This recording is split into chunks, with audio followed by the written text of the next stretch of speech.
Bé, ara ens relaxem i parem atenció a 4 postres.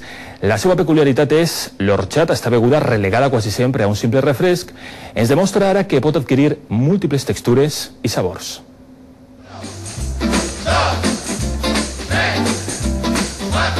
Comencem amb una crema tèbia d'orxata. Els ingredients: 4, orxata, sucre, rovell d'ou i nata. Es mescla tot i es cou a 90 graus durant vora 50 minuts.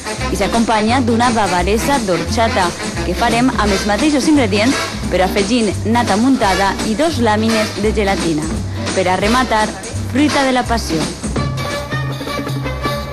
Ens traslladem ara a l'època àrab i preparem orxata fregida, una massa d'orxata, sucre, rovells i midó. També podem apostar per la llescamou, però modernizant la recepta. Trituramos todos los ingredientes que lleva una torrija y lo introducimos en el horno de 5 a 7 minutos. I damunt d'esta espècie de bescuit, una crema de taronja. Totes aquestes postres són creació d'esta professora del Centre de Turisme de València.